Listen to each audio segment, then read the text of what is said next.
Cuenta la historia que un obispo de Hipona, en el marco de su reflexión sobre el arte del bien amar, asentó: Ubi amatur non laboratur, et si laboratur labor ipse amatur. Lo que podría traducirse como: cuando se ama no se sufre, y si se sufre, se ama hasta el mismo sufrimiento. Lo que el autor de este texto quiso legar a la historia del pensamiento es de una absoluta claridad. El amor es la antítesis del sufrimiento. Si sufrimos, no lo hacemos por amor, sino por otras cuestiones bien distintas. El que ama da sentido a su existencia y con ello también a su circunstancia. Por tanto, el amante podrá dolerse por la pérdida, la frustración o la caída, pero jamás podrá decirse de él que sea un sufriente. No podemos continuar sin antes decir que el autor de semejante reflexión no es otro que San Agustín de Hipona, doctor y padre de la Iglesia Católica, en cuyos textos se recoge la mayor obra filosófica del cristianismo. En nuestra sociedad, el modo que tenemos de ver y vivir el acto de amar no nos ha hecho verlo como un sinónimo de sufrimiento. Es un fenómeno de atontamiento y niñería tan solo reservado para los adolescentes y a los que no quieren salir de la adolescencia. Hemos ligado íntimamente el término enamorarse con aquello que sentimos por alguien al quien miramos como pareja. Y si a eso le sumamos el concepto que tenemos de pareja, el resultado es una absoluta pérdida del sentido último que en sí custodia el verbo amar. El amor no es una vivencia dictada por el ajeno a mi existencia. El amor no es un disparo al aire, no es una respuesta a un elemento causante. Y es que el amor siempre es causa que genera efectos. Una causa que se genera en lo más profundo del corazón del hombre y que contagia cada elemento que compone su circunstancia. No se trata de amar algo o a alguien, sino simplemente de amar. Y es que el que ama descubre que en el dolor de la pérdida está la virtud del crecimiento. El que ama se da cuenta de que en la soledad se siente acompañado, porque jamás le faltará el apoyo que le brinda su propio ser. El amor no es poseer, no es aferrarse a lo eterno. ¿Cómo convertir en eterno aquello que se hace real en el alma de un ser perecedero? Amar es aceptar, es mirar con ojos de conciencia y fe. La conciencia de que todo lo que se me ocurre tiene sentido, la fe de que lo mejor aún está por llegar. Cuando se ama no se sufre, y si se sufre se ama hasta el mismo sufrimiento, que significa dolor, un dolor que deviene del crecimiento, del dejar la piel antigua para revestirse de la nueva, un dolor necesario que por tanto también ha de ser amado. Buenas tardes amigos, soy Esteban Vázquez y esto es El Despertador. Y cuando son las 6 y 4 minutos de la tarde, 5 y 4 minutos, ahora sí, en Canarias, Onda Capital enciende la alarma de este despertador que pretende zarandear las conciencias de todos los que sintonizan el 95.1 de la FM o nos escuchan a través de www.ondacapital.es. A todos los que deciden sumarse a esta nueva singladura del despertador, sed bienvenidos. Contamos el 16º día del mes de diciembre, el último mes de este año. Hoy en Sevilla el cielo está absolutamente nublado y las lluvias parece que nos están dando esa limpieza en el ambiente que ya veníamos necesitando. Hoy tenemos un programa muy especial. Tenemos un testimonio, yo diría que desgarrador, a tenor de una experiencia que, si bien para muchos podría ser canalizada para poder lanzar de lleno toda su ira contra la Iglesia, lo cierto es que nosotros no vamos a ir por esa vía ni por ese camino. Quiero recordarles que nos pueden ustedes seguir a través de Facebook, en el directo, donde además pueden interaccionar con nosotros y enviarle preguntas a nuestra invitada. También quiero recordarles que tenemos un teléfono a su disposición, el 644-384-496. 644-384-496. Ahí pueden enviarnos sus WhatsApps y sus audio WhatsApps. Y también queremos dar la bienvenida a todos los telespectadores de Mindalia Televisión. Le damos las gracias a Marga, que hace posible esta retransmisión cada miércoles. Yo de ustedes me sentaría, me pondría un café calentito, un colacao, lo que quieran ustedes tomarse, pero quédense con nosotros porque el programa de hoy promete. Doña Hortensia López, buenas tardes. Buenas tardes. Bueno, tenemos la primicia. Es la primera entrevista que Hortensia va a conceder, de las muchas que seguro que van a venir, porque sin duda lo que hay contenido en este libro que has escrito es un testimonio que se tiene que gritar bien alto. Antes de empezar, yo quiero aclarar una cosa. Quiero dejar bien claro que el programa de hoy no es una onda para golpear a la Iglesia, no es una excusa para canalizar ese anticlericalismo que nos encontramos hoy en día en la calle. Todo el mundo tiene derecho a pensar como quiera. Hay una pintura del siglo II que está en las catacumbas, en la necrópolis romana que hay debajo del Vaticano, que me llamó mucho la atención porque era una pintura que, como digo, era del siglo II. Estamos hablando de los primeros indicios de esa iglesia. Y en esa pintura aparece una barca con un pescador en la barca, y abajo hay dos peces, uno que pica y el otro que se va en dirección opuesta. Es decir, ya en los primeros pasos de la Iglesia se tenía bien considerado que la creencia, la fe, no podía ser una imposición, sino un don de Dios, que por tanto había gente que decidía picar en esa caña, y hay gente que no. Entonces nosotros en nuestra audiencia tenemos a gente de todas las creencias, pero te agradezco muchísimo la valentía que hace que hoy te sientes aquí para contar tu testimonio. Gracias. Bueno, Hortensia, Cuidemos la vida consagrada. Así se llama el libro que has escrito. La primera pregunta es obligada. ¿Qué es lo que ha motivado que tú escribas este libro? Pues lo que me ha motivado era, bueno, primero yo empecé a escribirlo, a mí me hizo bien para yo canalizar todo lo que me había pasado, ponerlo en orden, entenderlo yo misma, y bueno, y siempre tenía la idea de publicarlo, pero al principio tenía mis dudillas, digo, a ver qué tal sale, tal, hasta que ya al final, pues sí, salí adelante. Una amiga mía me animaba mucho, tienes que publicarlo y tal. Entonces primero era eso, canalizar yo toda mi situación, y lo otro pues, digamos, yo lo titulo Cuidemos la vida consagrada, porque es ayudar a muchas personas que viven en la vida consagrada, que están sufriendo un calvario y que no reciben ayuda. Bueno, queremos saludar a todas las personas que nos están viendo ahora mismo a través de Facebook. Nos recuerda Roberto Cuadros que hoy es el día de la lectura en Andalucía, o sea que fíjate qué día más propicio para invitarte hoy a nuestro programa. Yo voy a hacer preguntas, pero quiero que tú te sientas libre de responder hasta donde quieras, ¿vale? Tú has sido... decir has sido religiosa no me parece, porque yo creo que un seglar también es religioso al fin y al cabo, pero para que nos entendamos, tú has sido monja, has pertenecido a una orden religiosa. ¿Y cuántos años estuviste como monja? 20 años. Aquí no estamos hablando de una persona que entra, se da cuenta de que eso no es lo suyo y se va. Estamos hablando de 20 años. ¿Esos 20 años has estado en el mismo convento siempre? No, he estado en 3 conventos, de la misma orden, pero 3 conventos, de 3 diócesis distintas además. Y si tuvieras que elegir una palabra para describir cómo ha sido tu experiencia como monja, además de clausura, ¿cierto? Como monja de clausura, ¿qué palabra elegirías?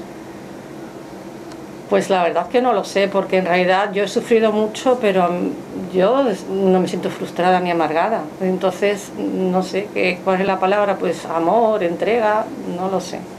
Pero es también como muy personal, a lo mejor hay gente que no lo entiende. Acércate un poquito más al micrófono para que se te oiga bien, ¿vale? Porque es importante lo que tienes que decir. Aunque tú sientas que esa entrega que has recibido, o sea, que tú has querido entregar a tu fe, al cristianismo, ¿sientes que realmente esa fe de una niña con cuántos años empezaste? 21 con tenía. 21, una joven de 21 años, ¿sientes que la respuesta que se recibe por parte del convento que te acoge, que te enseña, que te forma, que te tiene que ayudar a canalizar esa vocación, fue la adecuada? No. No tuve un buen noviciado, ni una buena maestra, ni una buena formación, no. Pero bueno. ¿Y por qué no la tuviste? Es decir, ¿qué cosas sucedieron? Insisto, puedes contar lo que quieras, pero ¿en qué te basas para decir que esa experiencia no fue buena? Bueno, porque la priora, que también era la maestra novicia, era la única persona, digamos, en el libro creo que lo explico, o sea, todo el poder que hay en un convento de clausura estaba asumido en una persona, cosa que Santa Teresa, que es la fundadora, no lo quería. Entonces era una mujer muy dictadora, era muy orgullosa, y era muy maltratadora, tenía un mal genio. Y bueno, lo que pasa es que tú lo ves ahora después de tantos años y lo ves de otra manera y tú dices, uy, tú lo cuentas y dices, ¿tú cómo aguantaste eso? Y que tú eres, suena que eres tonta. Es que ¿Era cuando... la siguiente pregunta? No la de que eres tonta. La no, siguiente es que pregunta suena, era... es como cuando uno aguanta un maltrato o aguanta cualquier cosa y dices que tú eres tonta. No, o sea, tú lo ves después de 20 años, yo ahora no lo haría. Pero puede Claro. que haya mucha gente que esté ahora mismo, que se puedan sentir identificada con tu testimonio, aunque no sea en el marco de una orden religiosa, Claro. sino en el marco de cualquier institución jerárquica, ¿vale? Empiezas a ver cosas que no te resultan ya normales, a lo mejor un trato inadecuado, no sé si se podría denominar que han llegado al maltrato, no sé. Sí, en el caso de... sí. Sí, bien. Un maltrato constante y evidente, al principio te puede resultar un poco, bueno, a lo mejor la circunstancia, a lo mejor no ha tenido un buen día, pero Sí. tú ves que esto es continuado, Claro, claro. que se repite, que te lleva Claro, y además que no cuando- salir de ahí. Claro, es que cuando eres joven también lo resistes más y no le das tanta importancia, o no lo sé, después de varios años cuando empieza a pesarte incluso en el estado de ánimo, pero al principio no.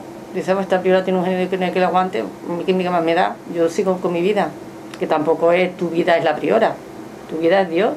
Pero tú seguías y Claro. seguías repitiéndose la misma situación. Sí, Y la pregunta es, ¿qué te llevó a no dar el puño en la mesa? A no decir hasta aquí, a no decir esto pues no... mi propia consagración, que yo todo se lo ofrecía al Señor y ya está, y porque la vida religiosa es eso, es el oficio divino, es sacrificarse por la salvación de las almas, rezar. O sea, tú entendías que ese maltrato formaba parte del sacrificio que tú tenías que asumir en el marco de tu consagración. Bueno, lo entendía, digamos, lo veía así, pero yo me di cuenta que es un error. Y hay que educar a las novicias del principio que eso es un error. Pero es que nadie te educa en que eso es un error, sino que te dicen que es eso. Esa es la vida religiosa, aguantar que te maltraten. Quiero decirte una cosa. Nunca habíamos tenido tantos mensajes de apoyo como hoy en este programa, Sí, muchas gracias. a través de Facebook. Y creo que es interesante que sepas esto. Te están saludando José María Luque, te está saludando Loli Monge, te está saludando Francisco Zafra, también lo está haciendo Pedro Fernández, que te da la enhorabuena, Mónica Delgado. Independientemente de que hayas tenido una experiencia difícil, esta sociedad te respalda. Esta manera, luego nos podrás contar cómo estás viviendo ahora mismo tu fe, pero me parecía significativo decirte que hay aquí un gran apoyo de todas las personas que te están escuchando este testimonio y que saben que es la primera entrevista, es un libro en el que te desnudas completamente, es difícil, pero esa valentía se está respondiendo con ese apoyo que te están brindando la gente. Sí, yo les doy desde aquí las gracias a todos y en mi libro se lo dedico a ellos. Lo he puesto al principio, quiero dedicar este libro a todas las personas que me han ayudado a salir adelante. He recibido muchísimo apoyo de mucha gente, gente con fe, sin fe, todo. Y bueno, y gracias a ellos se ha ido adelante. Hortensia, ¿tú sientes que esa experiencia que has tenido en ese convento o en los conventos en los que hayas estado es algo meramente circunstancial, es algo que has tenido mala suerte, por así decirlo, o es algo que está más generalizado de lo que parece? Está generalizado, por lo menos en el Carmelo del 90, que es lo que yo he vivido, ¿no? ¿Qué es para que la gente lo entienda? ¿Qué es el Carmelo del 90? Sí, vamos a ver, las carmelitas descalzas, que es la orden, no la he querido decir antes, pero bueno, sí, es la orden en la que tú estabas. En la que yo estaba. Las carmelitas descalzas, que son fundadas por Santa Teresa de Jesús, pues en el año, o sea, cuando vino, eso por lo que a mí me contaron, porque yo entré en el 94. Entonces, cuando el Concilio Vaticano II pidió a las órdenes una adecuada renovación de las reglas de las constituciones. A la época actual, claro, las reglas son reglas todas, muchas de ellas o de la Edad Media, o siglo XVI, siglo XVII, pues hacía falta una adecuada renovación. Entonces, en el Carmelo se interpretó de dos maneras distintas esa adecuada renovación, hubo muchas luchas entre ellas, por lo que me contaron, muchas internas y tal, y eso derivó en dos constituciones distintas, que las presentaron al Papa Juan Pablo II. Entonces Juan Pablo II aprobó primero una, las de 1990, y luego aprobó las otras constituciones en el año 1991, un año siguiente. Justamente fue el Día de la Inmaculada. Entonces de ahí se deriva, se dice las carmelitas del 90, las carmelitas del 91. Simplemente la misma orden con constituciones diferentes. Esa es la diferencia. Vamos, la diferencia, luego la forma de vida es muy distinta, ¿no? A tenor de que tú hayas salido y hayas contado este testimonio, ¿no ha habido personas de otras órdenes o incluso sacerdotes seculares o que te hayan dicho, sí, yo también he vivido eso? Sí, algunas, sí. Ha habido algunas personas que... De hecho, yo con este libro me gustaría ponerme en contacto. Uno de los motivos, uno de los fines de este libro es entrar en contacto con personas que hayan vivido lo mismo que yo. Me encantaría conocer religiosos y religiosas que hubieran pasado por lo mismo o parecido y que nos entendiéramos. Bueno, estábamos en una niña con toda la ilusión del mundo, con 20 y pocos años. Se da cuenta de que quiere ser religiosa, conecta con la orden de las Carmelitas Descalzas del 90 y decide ingresar en la orden, con toda la ilusión que tiene una persona que siente que está canalizando su vocación. Sé muy bien qué es lo que se siente, porque yo también pasé por una situación similar a la tuya. Y una vez allí, empieza a encontrarte con que pues hay situaciones humanamente difíciles de sostener.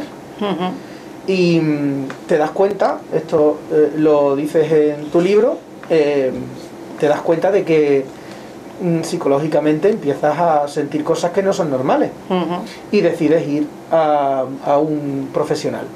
Y este profesional te dice que tiene que ver con el modo en el que se te está tratando en el convento. Sí, él me dijo, yo caí en estado de ansiedad y nerviosismo, me dijo que la causa era el maltrato de la maestra de novicia y también el hecho de que había un choque generacional porque las monjas habían estado unos 20 años sin recibir novicia. Entonces me contó que eso, que después de tantos años no sabían tratarlas. Dicen, en unos conventos las tratan demasiado bien, las mismas mucho, y en otros pues las maltratan. Y bueno, y sí que es verdad que se notaba mucho la diferencia en la forma de pensar, en todo. De hecho, cuando entraba una postulante es que coincidíamos en todo, nos reíamos, habíamos visto las mismas películas, habíamos conocido a los mismos cantantes, entonces era otra manera de conversar, ¿no? Y habíamos estudiado la misma EGD, habíamos... ¿Y cuándo se termina la primera parte de esa pesadilla? Es decir, ¿cómo se termina esa primera mala experiencia en ese primer convento y con esa maestra? Bueno, es que fue muy largo. Yo en ese primer convento estuve 17 años y pasaron varias cosas. Y bueno, no sé decirte cuándo termina esa primera experiencia porque... O sea, esa mujer, o sea, yo la ilusión que tenía, que luego lo hablas con monjas y todas más o menos piensan lo mismo. A algunas les ha tocado un noviciado más o menos difícil, otras no, otras dicen que ha tenido una maestra de noviciado muy buena y tal, pero y todas están deseando salir noviciado y empezar su vida, ¿no? Y es como una carga, y además que son muchos años y eres una persona adulta, aunque seas joven, no es como un niño, no puedes estar tan sujeto como un niño, ¿no? Entonces está todo el mundo deseando salir noviciado y hacer su vida, ¿no? Entonces... digamos que pues eso, yo en cierto modo también digamos que aguanté un poco porque yo tenía esa ilusión. De hecho, cuando profesé me sentí más segura, más tranquila y tal, y la maestra de novicia había de ser priora, entonces fue un tiempo un poco más tranquilo. Luego volví a ser priora, volví a la carga, porque ella, claro, cuando yo fui al psiquiatra y el psiquiatra me dijo que yo había caído en estado de ansiedad por los malos tratos de la maestra. Lo que pasa es que a mí lo que me cuesta encajar es cuando yo, por ejemplo, leo en tu libro el diálogo que tienes con el psicólogo, con el psiquiatra, que te llegue a preguntar, ¿estás tomando algo? Esa fue la médico de cabecera, sí. Y claro, yo lo que no puedo entender es como nadie te aconseja directamente el... mira, yo sé que a lo mejor pedirte denúnciala era un poco menos que pedirte que renunciaras a tu fe, pero deja de consentir esto directamente, toma los canales adecuados, pero sal de ahí. Bueno, vamos a ver, el psiquiatra que me atendió y luego más tarde el psicólogo, que también lo cuento, son súper respetuosos con tu libertad. Yo, por ejemplo, eso que oigo mucha gente que te dice, oye, que el psicólogo te come el coco.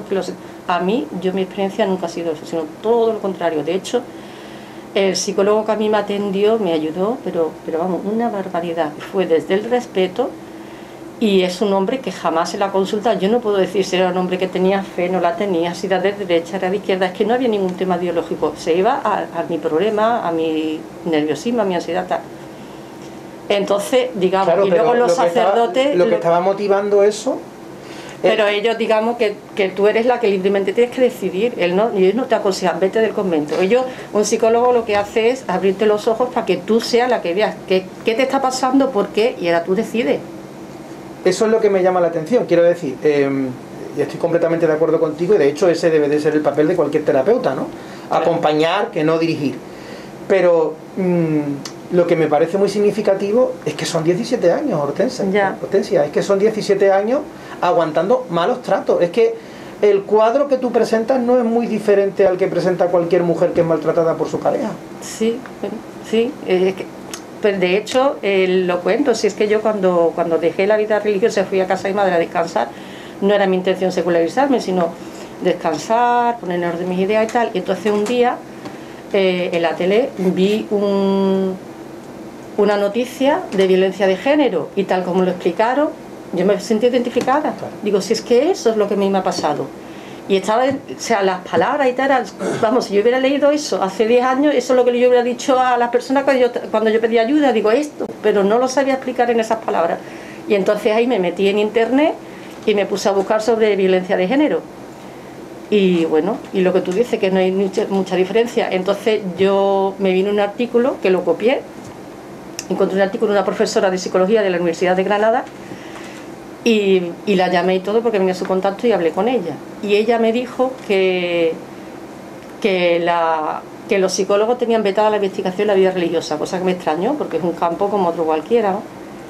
Ya, pero tú sabes perfectamente ese hermetismo y esa opacidad que no por parte de los psicólogos, de los investigadores, sino por parte del objeto de estudio. Exacto.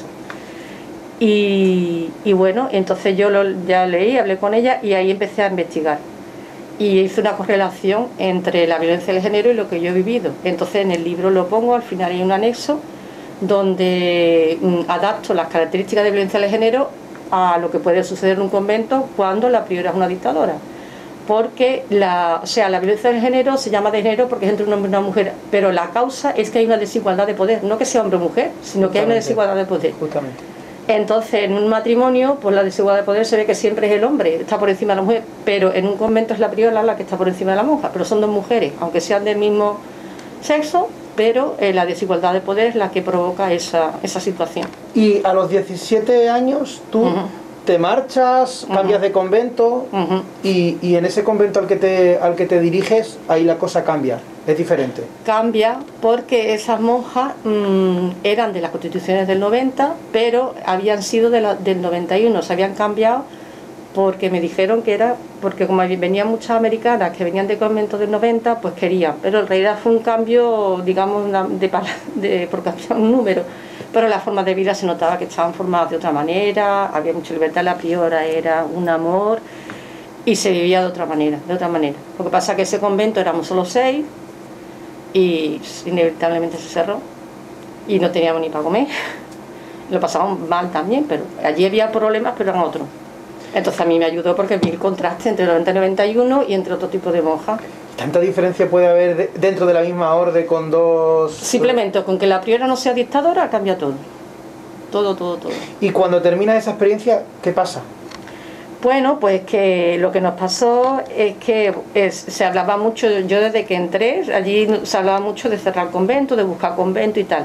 Entonces nosotros teníamos amistad con otro convento que nos animaba a que nos fuéramos todas con ella, porque además que cuento que se iba a cerrar, si es que no había ni para comer, si es que había noches que no cenábamos, era un huevo duro, no había, o sea, es fatal. Y entonces nos animaba. Y entonces había una novicia en este convento, en Écija, había una novicia que ya estaba deseando irse porque tenía muchas ganas de tener un noviciado, y este convento era un convento que tenía 3 o 4 novicias, entonces ya estaba toda ilusionada con marcharse. Y bueno, pues al final lo decidimos y nos fuimos solo nosotras dos, las otras monjas se fueron a otro convento, ese convento se cerró y bueno, y ya fuimos al tercer monasterio, que yo lo llamo aquí Monasterio Blanco, de otra diócesis, y ahí empezó otra andadura. ¿Y cómo fue esa andadura? Pues al principio muy bien, estas eran del 90 y claro, yo en realidad el radicalismo que había en el primer convento que yo estuve, yo creía que era de ellos solo, o sea, yo llegué a pensar que se habían equivocado, vamos, que era algo era único. Pero luego en este convento es que tenían el mismo estilo de gobierno, eran mejores en otras cosas, eran mucho más abiertas, más era mejor en muchos aspectos. Pero la priora era una dictadora y es que te amargaba la vida igual que el otro convento. Es que te amargaba la vida. Entonces, no pudo ser. Bueno, vamos a poner un punto y seguido aquí. Vamos a dejar un espacio a nuestros patrocinadores y a la vuelta vamos a continuar con este testimonio y también con cuál es el horizonte al que debería dirigirse la Iglesia en el marco de una experiencia como la tuya. No se vayan, por favor, no se vayan, que queda mucho programa todavía. 30 minutos pasan de las 6 de la tarde, las 5 en Canarias, y nosotros estamos hoy con un testimonio muy valiente, muy difícil. Por lo menos yo me pongo en su piel y para mí sería muy difícil, entre otras cosas porque es complicado moverse en esa línea en la que se pueda entender realmente cuál es la motivación que hay de fondo en este testimonio que hoy estamos escuchando. Estamos con la autora de este libro, del libro Cuidemos la vida consagrada, que está editado en la editorial Círculo Rojo, y nos está contando su experiencia como exmonja, no es religiosa, sino exmonja, y nos está de alguna manera planteando unas cuestiones que yo creo que principalmente ha de planteárselas precisamente es el seno de la Iglesia, porque, y esto lo estamos hablando ahora mismo a micrófono cerrado con Hortensia, a mí me consta que Hortensia no ha variado ni un ápice su fe, si acaso ahora su fe es más fuerte, y sigue siendo hija de la Iglesia. Sí. Lo que pasa es que yo creo que a nuestra madre tenemos que quererla con sus defectos y con sus virtudes, y no podemos idealizar, igual cuando hablábamos antes en la entradilla sobre el amor, idealizar el amor, convertir al otro en una cosa que no es para poder amarle, pues es absurdo, porque tarde o temprano eso se termina cayendo. Entonces es muy interesante que nosotros con total libertad podamos hablar desde el amor, desde el respeto, que quede esto bien claro a todas las personas que nos están escuchando. Con total amor y con total respeto tenemos derecho a contar nuestra vivencia para que desde ese amor a la verdad os hará libres. Sigo citando textos que aparecen en el libro sagrado. Se puedan cambiar aquellas cosas que hoy en día siguen haciendo sufrir a mucha gente, que lo único que quieren es expresar, como todos, su vocación. Bien, en esa línea seguimos. Nos habíamos quedado en el último convento en el que estás. Allí la situación vuelve otra vez a parecerse a la primera, porque de nuevo el mando del convento, el mando de la comunidad, lo tiene una persona con tintes dictatoriales. Y ahí es donde ya me supongo que la cosa se pone más cruda y ya te replanteas el seguir por esa vía. Claro, ahí los problemas también eran otros, aparte que ella era muy dictadora, la comunidad estaba dividida en dos, porque había un grupo de peruanas que a las españolas nos hacían la vida imposible, entonces había dos grupos, allí estábamos españolas contra peruanas. Y pues claro, la idea de ella, consciente y inconscientemente, lo que era, nos hacía la vida posible a las españolas para que nos marcháramos y ella quería quedarse con el convento. Luego traen vocaciones de Perú, que Perú, por lo que sea, es un país que tiene muchísimas vocaciones para todas las órdenes. Y bueno, era esa un poco la dinámica que había. Y por lo que sea, que yo no lo entiendo y nunca lo entenderé, aquella priora favorecía a capa de espada a las peruanas y a las españolas todo lo contrario. Entonces ahí se creó un problema grande. Y entonces, ¿qué pasa?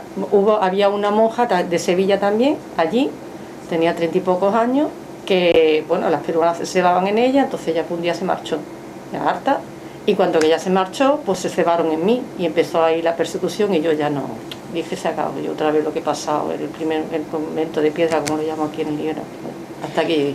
¿Qué significa para ti tener que abandonar el barco en el que tú navegabas en el mar de tu vocación? Es decir, ¿qué significa para ti tener que cambiar el modo de expresar tu vocación? Fortísimo, lo pasé fatal. Yo cuando dejé el convento, cogí una depresión fatal. ¿Y qué significa? Pues muy duro, porque es algo que no se puede explicar, que tú hayas dado la vida por la Iglesia y que la Iglesia como institución, porque la Iglesia, una cosa es el pueblo de Dios, otra cosa es la jerarquía eclesiástica y cómo funciona la burocracia en la iglesia y tal. Entonces que la iglesia te dé una patada. Es fortísimo, no se puede explicar. Antes de irte del convento, antes de decidir abandonar tu consagración, teológicamente hablando no está bien dicho, pero para que nos entendamos, ¿tú no intentas hablar con los superiores? ¿No intentas dirigirte a vicario, obispo? Sí, pero por ejemplo en el convento, en el último convento, que lo llaman el Monasterio Blanco, pues ahí hablé con el obispo personalmente, porque lo que se llama la visita, o sea, cada 3 años hay elecciones priorales, y entonces esto está precedido por lo que se llama la visita, que el obispo habla con todas las monjas a solas en el locutorio, luego el obispo entra en el convento, visita el convento, por eso se llama visita, y ve los libros, las cuentas, en fin, ¿no? Todo. Entonces cuando yo hablé con él, pues le conté la situación del convento, digo, aquí pasa esto, y él me dijo, no, si eso yo ya lo sé, yo sé que este convento funciona muy mal, dice, pero, dice, no, y me dijo, tú aguanta todo lo que puedas, cuando no puedas más te vas y ya está. Y me quedé, dije, digo, bueno, pero no me acuerdo que le dije, dice, no, porque si la priora, no sé qué le dije, que usted no va a hacer nada, otro no me acuerdo, dice, no, porque si la priora sospecha que una monja ha hablado conmigo, puede recibir represalias, por eso yo prefiero no hacer nada, para que la monja no reciba represalias. Y me dijo, fuera de juego, lo que tiene que hacer un obispo es presentar un expediente a Santa Sede para que esa priora sea depuesta, y lo que tiene que hacer no deja, Ana. Y ahora me dice, aguanta todo lo que puedas, cuando no puedas más te vas y ya está, tan tranquilo, ¿no? Y ya está para ti, que para ti te quitas un problema de en medio y a una monja menos que la escucha quejarte, pero para la monja no es, ya está, para la monja es tu vida, para la monja es un montón de sentimientos, son muchas cosas, y luego es que me hace gracia, te vas y ya está. Bueno, ya está, ¿qué? ¿A dónde me voy? ¿En qué condiciones? ¿Usted me va a pasar todos los meses un dinero para que yo pague un alquiler? Entonces, eso es... ¿Nos puedes contar exactamente cuál es la situación en la que te encuentras ahora mismo? Porque esto es importante que la gente lo sepa. Es importante que una persona que tiene estudios de filología, una persona que sabe idiomas, francés, italiano, portugués, chapurrea el inglés, una persona que ha estado 20 años viviendo una experiencia que muy pocas personas las pueden contar, con la riqueza psicológica, con la riqueza vivencial que eso supone. Una mujer que ha sido capaz de luchar contra todo eso, que ha sido capaz de escribir un libro, que ha sido capaz de sentarse en una radio a contar su testimonio. ¿Cómo se ve a día de hoy? Bueno, yo ahora, digamos, yo estoy bien, digamos, anímicamente, y eso estoy contento, estoy feliz. Ahora, ¿a nivel laboral? En la nivel laboral, mal. Picoteando por aquí y por allí, trabajos ocasionales, a veces con contrato, otras veces no. Y bueno, económicamente mal, porque no se me abren puertas, porque yo sé hacer muchas cosas, pero no tengo título, porque tengo más de 40 años y en España es una sociedad que a partir de los 40 ya no te quieren para el trabajo. Esto parece la fuga de Logan. Esto tiene que cambiar, no sé cuál es la cámara, pero esto no puede seguir. Es ahí, ¿no? Jesús, la cámara mía es esta, ¿no? Esto tiene que cambiar. Si los que nos estén viendo ahora mismo, compartís este vídeo, hacerlo llegar donde haya que hacerlo llegar, pero esto no puede ser. Una persona que tiene una vivencia y una riqueza personal, psicológica y espiritual como esta mujer, esto está desaprovechado, esto no puede pasar, por favor. Es que es una de las cosas que pienso yo en mi libro, propongo, digo que la Iglesia tiene obligación, para mí es una obligación, tiene que crear un organismo que ayude a los religiosos y los sacerdotes que dejan la vida religiosa a la reinserción en la nueva vida, digamos, en el mundo que se llama, pero bueno, el mundo es el mismo, pero a su reinserción. Entonces, una ayuda económica, hay que empezar por ahí, que es así, económica, espiritual, psicológica, moral, o sea, ayudar, no hundir, humillar. No es que la Iglesia actualmente al religioso que lo deja le da una patada, y es que encima, en plan negativo, ¿no? Tú eres un infiel, ¿qué? ¿Tú qué sabes si yo soy fiel o infiel? Además que en materia de religión se es fiel o infiel a Dios, y eso no lo puede juzgar nadie.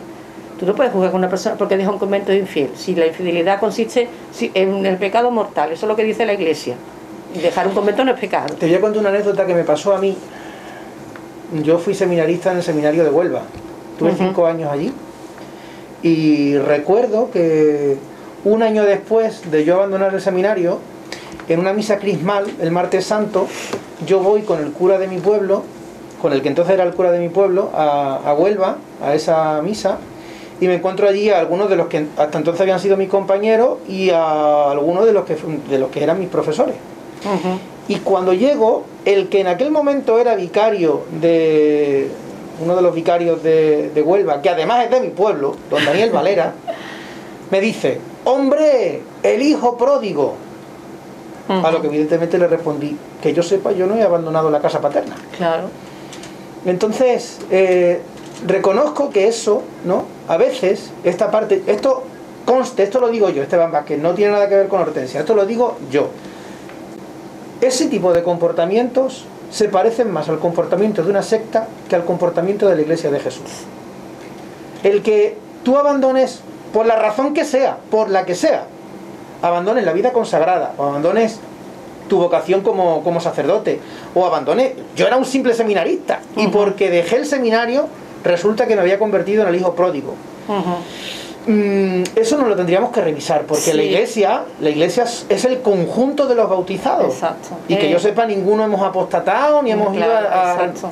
No tú sé. dejas la iglesia, tú dejas la vida religiosa, digamos, oficialmente, como yo digo, porque vida religiosa es vivir según la religión. Si tú dejas un convento, pero tú sigues asistiendo a misa, frecuentando los sacramentos, haciendo oración, no has dejado la vida religiosa. Pero bueno, digamos que tú dejas, entre comillas, la vida religiosa, pero tú no dejas de ser hijo de Dios y de la Iglesia. Es que en ningún momento tú no pierdes tu condición de bautizado. Y si me aprietas, Hortensia, yo creo que tú no dejas de ser hijo de Dios, aunque dejes la Iglesia. Pero bueno, eso ya es cosa mía. Ya son cosas... Eso ya es cosa mía. Una cosa que quiero, antes de que terminemos, que sí que quiero que comentes. Una vez que tú abandonas el convento, una vez que tú tienes que replantearte tu modo de vivir tu vida en la iglesia, etcétera, ¿tú sientes que la iglesia te sigue acogiendo o sientes que la iglesia te da la espalda? Siento que me da la espalda a nivel institucional. Luego he recibido mucha ayuda a nivel económico, de la Hermana de la Cruz, Cáritas, la Hermandad de Gran Poder, pero a nivel institucional te dan una patada, pero vamos. O sea, tú has tenido que recibir ayuda económica. Sí. Y todavía de vez en cuando la recibo, vamos, de vez en cuando la Hermana de la Cruz me ayuda mucho.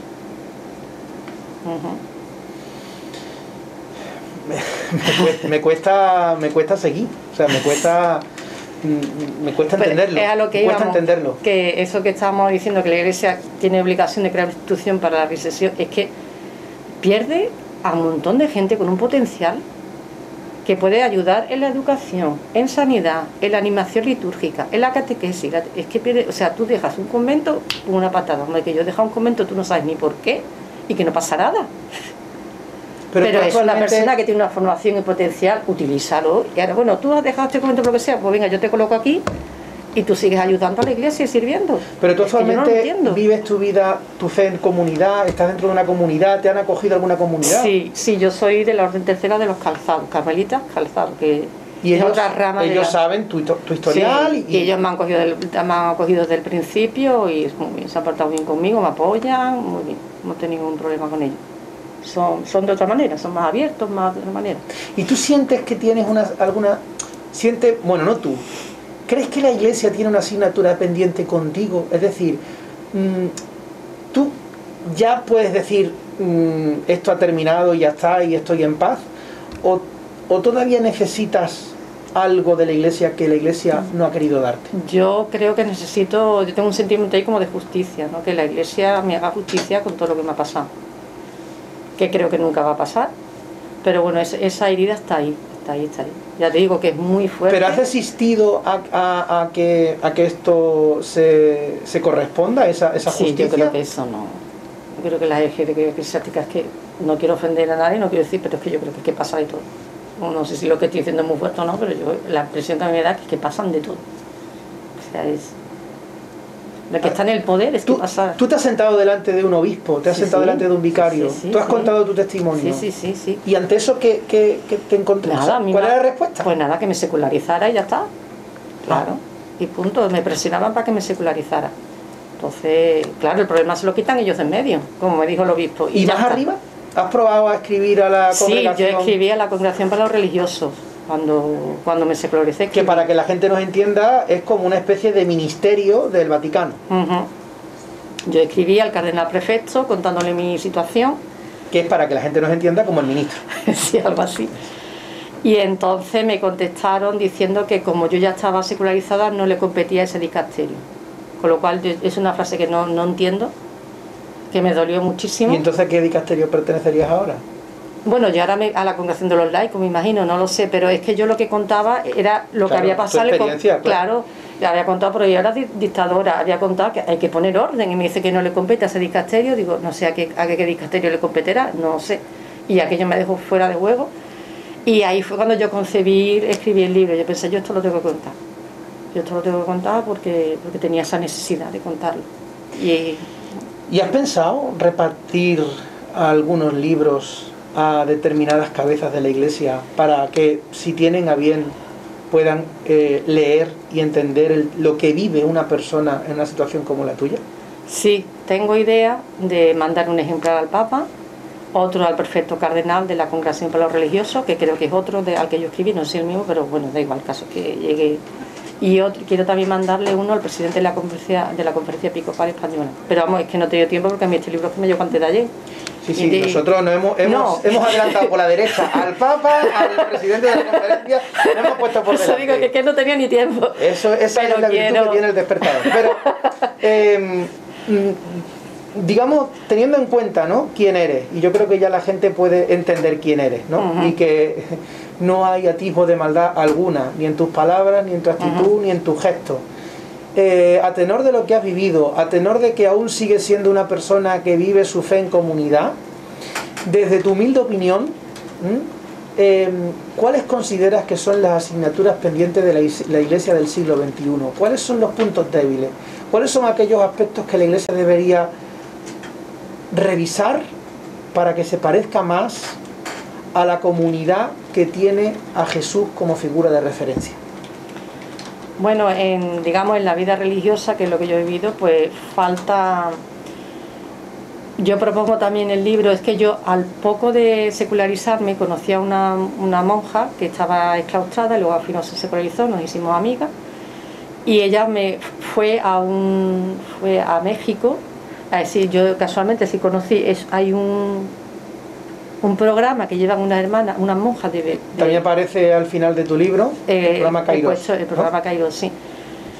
Que es un programa de ayuda a los religiosos, que es un programa integral, es espiritual, psicológico, también se tienen un horario bastante, o sea, un horario que es bastante flexible, ¿no? Tienen la misa, el oficio de vino, adoración al Santísimo, tienen dirección espiritual, tienen terapia psicológica individual, grupal, gimnasia, de todo, ¿no? Entonces están allí, son 6 meses que están renovando su vida, un lugar de descanso, y eso vendría muy bien eso es lo que a mí me hacía falta. Yo cuando fui a casa de mi madre era con intención de descansar, serenarme, centrarme, pero las circunstancias no se daban. De hecho aquí me presionaba para que me secularizara, pues lo hice, y ya no es que lo tuviera que hacer, es que ya digo, hasta aquí llegué, ¿no? Entonces eso es una asignatura pendiente, revitalizaría mucho la vida religiosa. Otra asignatura pendiente, pues permitir que los psicólogos estudien en la vida religiosa, que es un conjunto, vamos, es que se podría hacer un montón de bien. Una cosa de la que se podría y se debería hablar en los conventos de la autoestima. Es algo de lo que no se habla y hunde mucho la monja. Y muchísimas cosas. Otra asignatura pendiente, crear un organismo para la reinserción de los religiosos, siempre ayudando y no humillando. No sé, muchas cosas así. No, la vida religiosa hay mucho por hacer. Me quedaría contigo hablando horas, la verdad. No sé si alguna de estas cosas que has dicho se llevarán a cabo o no. Yo creo que es fundamental que la Iglesia empiece a aceptar la crítica, la autocrítica, que de hecho en la propia historia de la Iglesia ha sido algo muy común. La propia Santa Teresa de Jesús fue una reformadora. Fue una reformadora, pero es que no nos tenemos que ir tampoco digamos, a la psicología de los místicos. Ahí tenemos al cardenal Cisneros, que hizo una verdadera reforma dentro de la orden franciscana en su tiempo, en la que prácticamente, custodiado por la Guardia Real, tuvo que entrar convento por convento, porque lo que había dentro de los conventos era una situación que para nada tenía que ver con los votos que cada uno de ellos habían profesado. La reforma es algo... forma parte de la vida de la Iglesia y de la vida de cualquier persona, ¿no? Claro. El adaptarse, siempre se ha dicho que si la Iglesia se casa con los tiempos siempre se quedaría viuda. Y eso es cierto, que la Iglesia tiene un mensaje que conservar, tiene que custodiar digamos un modelo que no cambiará nunca, no pasará nunca de moda. Pero el cómo se transmite, el cómo se custodia, el cómo se lleva a la vida ese modelo, evidentemente tiene que ir ligado a los propios signos de los tiempos, a las propias estructuras vitales de las personas y de las estructuras también sociales. Entonces, ojalá no fuese tan difícil que de aquí a un tiempo, pues no sé, cada cierto tiempo, en las distintas diócesis se hicieran sínodos donde se escucharan testimonios como por ejemplo el tuyo. Ahora, por ejemplo, la Iglesia está muy sensibilizada con el tema de los abusos a los niños. Pero claro, ¿qué ha tenido que pasar para que se llegue a eso? Para que el Papa decida prestar oídos a eso. Que ya haya escándalos por todos lados, que se haya tenido que meter la justicia de por medio, y cuando ya no nos queda más remedio, entonces ya la Iglesia da una respuesta.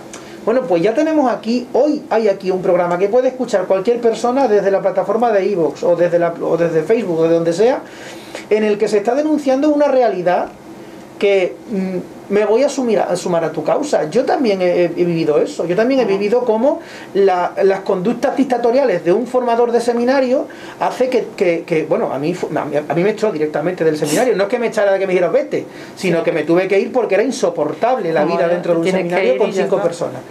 Entonces, hay que cuidar, como dice tu libro, hay que cuidar la vida consagrada, hay que cuidar la vocación de una persona que en una sociedad como la de hoy decide ir contracorriente. Y si encima de que va contracorriente de toda una sociedad que tiene unos valores completamente diferentes, te encuentras que la acogida en ese lugar en el que tú decides proyectar tu vocación y canalizar tu vocación es la que has recibido tú o la que tuve yo en su día, pues evidentemente estas cosas hay que revisarlas. Y siempre es muy fácil decir, no, este es un seminarista rebotado. No es así. Yo, a diferencia de ti, no me considero ya militante en el sentido de que no soy de misa dominical, ni soy de pero amo a la Iglesia, le tengo el amor de quien se ha criado en su seno. Y aunque soy consciente de cuál es el conjunto de todos sus defectos, también soy consciente de cuál es el conjunto de todas sus virtudes. Y la crítica que hago ahora y la que haré al final cuando despidamos el programa, que evidentemente no es tan suave ni tan dulce como la tuya, porque tú estás ahí, lo vives y es tu fe, sigue siendo una crítica constructiva. Yo no soy de los que piensan de que la Iglesia se tiene que acabar, tenga que destruir, nada de esto, pero sí creo que la Iglesia tiene que volver a abrazarse a quien la fundó sin querer fundarla. O sin por lo menos plantearse fundar una iglesia con esta estructura, ¿no? Pero tiene que abrazarse a la figura de ese fundador, que bueno, pues no tuvo ningún inconveniente en su momento para separarse de toda una estructura religiosa. Bueno, Hortensia, te agradezco muchísimo tu participación. Y a vosotros. En este micrófono. Espero que cuando seas una autora de referencia, cuando te pidamos que vuelvas a esta radio, pues que te acuerdes que en tus inicios quisimos dar voz a un testimonio tan interesante como el tuyo. Sí, por supuesto. También, si alguien puede ofrecernos algún tipo de ayuda para que Hortensia pueda tener un trabajo digno y acorde a lo que ella sabe y ha experimentado y lo que puede dar, pues esto también lo pido desde aquí. Yo creo que es justo. Hortensia, muchísimas gracias. A vosotros. Y nosotros vamos a ir ya despidiendo nuestro programa. Nunca entenderé cómo es posible que aquella iglesia que tuvo como referencia al que no tuvo ningún complejo en hacerse un látigo de sogas y expulsar a los mercaderes del templo, o de llamar raza de víboras a los dirigentes políticos y religiosos de una sociedad, decide abrazarse a la obediencia y a la sumisión hasta el punto de aceptar, a veces, hasta incluso el maltrato. Pues miren, esto nada tiene que ver con la iglesia de aquel que dijo: un mandamiento os doy, que os améis los unos a los otros como yo os he amado.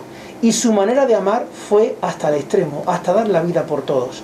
Ojalá seamos capaces de reflexionar esta cuestión que tanta falta nos hace, en la iglesia y en las demás instituciones. Con esta reflexión os dejo, esperando que el miércoles que viene seáis todos los que habéis sido hoy y unos cuantos más. Hasta entonces, un abrazo.